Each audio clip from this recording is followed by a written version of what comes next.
and do these little skits and stuff. And during that trip, I played the devil a lot in her skits because all 5 foot nothing of me is super intimidating.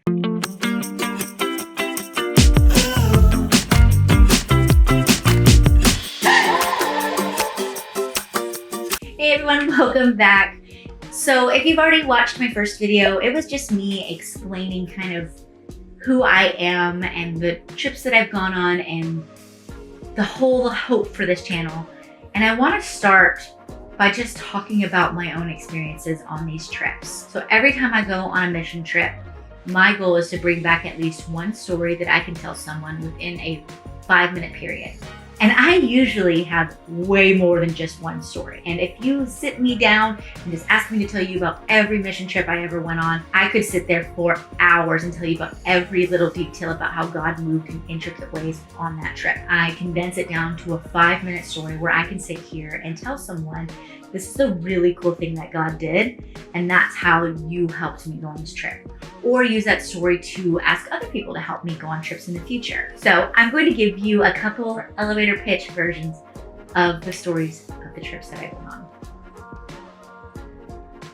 In 2018, I was on a mission trip in South Africa. So I knew going into that trip that God was going to move in some way. There was a woman that we met. She was from Zimbabwe, and she was there working. She had left her kids in her country, and her husband had moved to South Africa, and they were trying to make money to send back to their kids because their economy was in shambles because there was a war going on.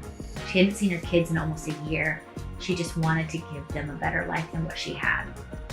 And we talked with her for a long time, and we eventually asked her, do you believe in God? And she said yes. Her favorite part of the Bible was Ecclesiastes because she knows that there's a time for good and there's a time for bad. And right now it's the time for bad, but the good will come. We spent a good minute at her house just chatting with her.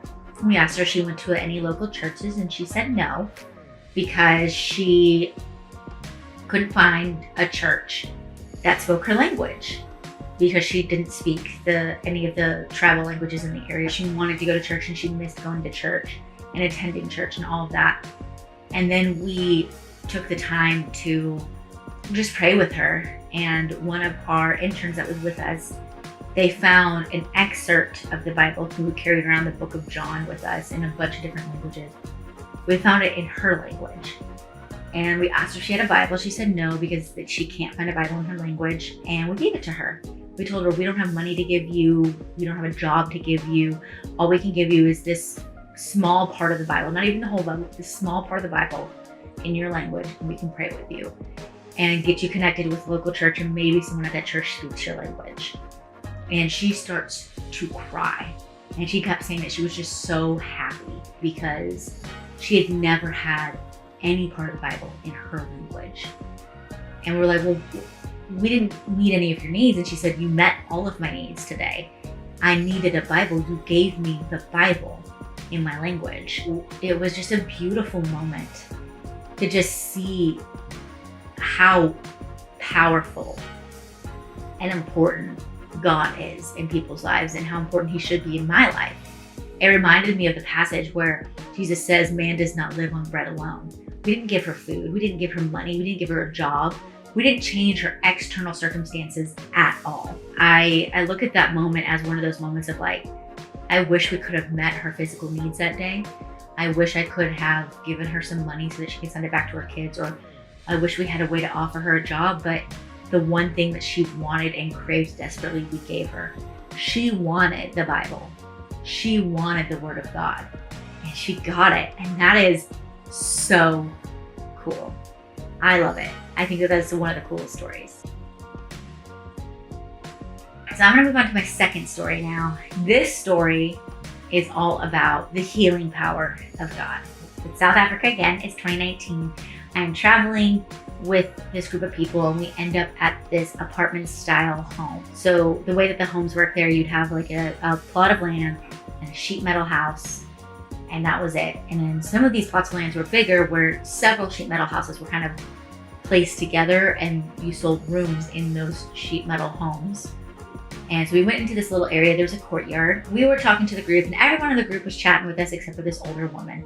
She's kind of sitting by herself. She didn't understand the language that everyone else was using. So once again, it was in the language barrier.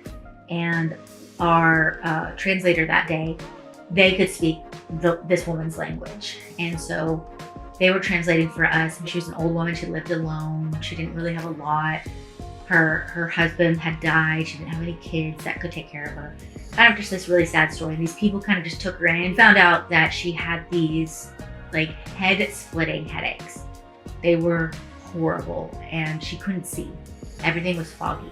Everything was just, it was like bright white and foggy and she couldn't see anything.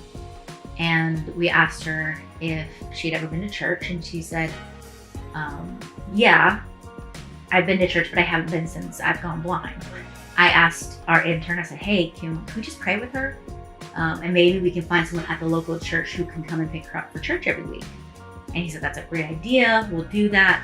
So we started praying with this woman, and I just really poured out my heart for this woman because how lonely she must have felt.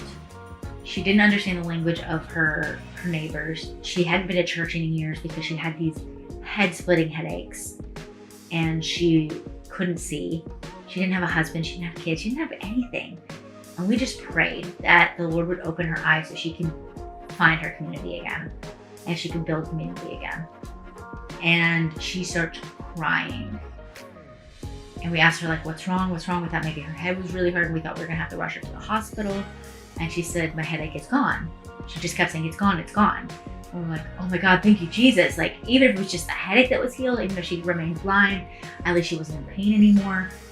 And the intern backed away from her and says, can you see me? And she's like, yeah, I can see you.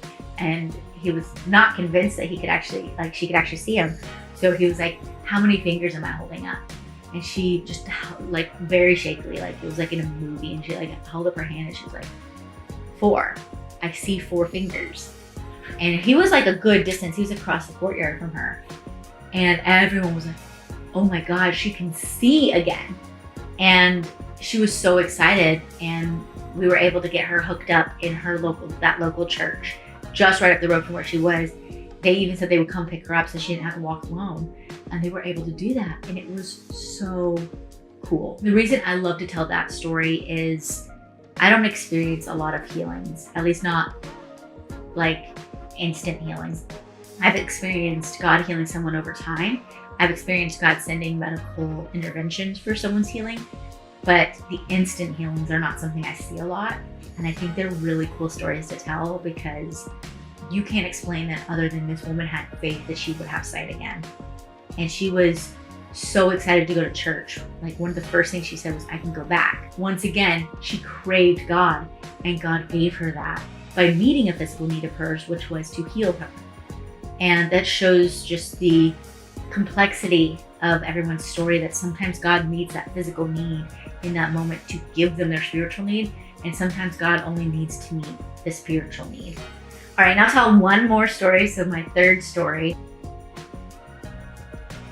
This is the story that's just near and dear to my heart, and this is one of my number one stories to tell people. In 2021, I went to El Salvador for the first time on a mission trip, and we had a really small team, so we would do like these programs for the kids where we would dance and act and do these little skits and stuff. And during that trip, I played the devil a lot in our skits because all 5 foot nothing of me is super intimidating. I would get defeated every play, and when I would get defeated, I would have to stand kind of back and away from the kids so I didn't distract. I would take that time to pray for the kids, that the little skit that we were doing, that it would mean something to the kids and that would open their hearts. And I remember praying, and I'm just sitting there praying over these kids, and it was a room of like 200. There was 200 kids. We were at a really large school. I remember praying, and I kept having this like reoccurring thought that there was a little girl between 9 and 11 who was dealing with self-harm. And part of my story is also dealing with self-harm that started at a really young age for me. And I remember just praying and praying and praying. When the program was done and they had done like the big gospel spiel that they always do, which is they tell the story of Jesus, We would break up into smaller groups and talk with the kids individually and ask them what they need prayers for and get their families connected to the local church. So we go, and I end up with our intern in one of the classrooms, and the kids in that room were like ages 9 to 11. They were young kids. And I remember just praying while our intern, he was just doing the thing and everything's in Spanish. And eventually I asked him, I was like, hey, can I share part of my testimony? I really feel like someone needs to hear part of my testimony. And he's like, yeah, sure. Like, let the Spirit do its thing. So I shared part of my story about how I used to hurt myself, and I would blame myself for my parents' failings. They used to put all that pressure on me that it was my fault, and then I would hurt myself because of it, and how God took all of that away. And while I was telling this story, there was a little girl. She turned around, looked at her friend who put her head down on her desk, and I could tell she was crying. And I don't speak Spanish, so I didn't know what to do. And when we were done and all the kids were released and I was handing out candy to all the kids, our team leader found the little girl and talked with her for a long time and prayed with her. And I got to find out that that girl's story was so similar to mine, that her parents were fighting all the time. She thought it was her fault. She was the oldest of her siblings, and she couldn't protect her siblings, she couldn't protect her mom. She really felt like it was her fault. I had to live in faith. I had to trust that God was going to do what he was supposed to do in that situation. And the next year, I got to go back, and we ended up back at that same school. And you wonder, do these kids remember you? They have tons of missionaries coming through here, and not just the foreign missionaries, but they also have local missionaries that do stuff all the time at these schools. And the little girl and her friend ran up to me during the time we were all hanging out with the kids before the program, and she gave me a hug and asked me, do you remember me? And I said, I do. Are you doing okay? And she was able to tell us that she was happier and healthier than she had ever been, and her family was doing better than it had ever been, and they were so involved in their local church. And it just warmed my heart. It made me so happy, because at the end of the day, seeing how God used my story, seeing how God used my testimony, my own pain and recovery and redemption to help this little girl, it made it all worth it. And I love to tell that story because you don't get to see those results a lot. Oftentimes you just have to pray and hope that God's going to do something, but know that God was working, and then he allowed me to see that. That is so cool. Those are the stories that I love to talk about, because those are the things that get people excited. Foreign mission trips are worth it because you have that little girl or that old woman or the mom that needed someone to just give them the time of day and to share with them the love of Christ. I hope those stories help you think about mission trips and help you think about what that future looks like. Anyway, that is it for this video. I don't really know how to sign off on videos, so I'm just gonna say I will see you next time, and safe travels. Heartbreaking and heartwarming story all in one. That's my cat if you hear him outside. Our team leader, she was happier and healthier. I'm almost done, baby.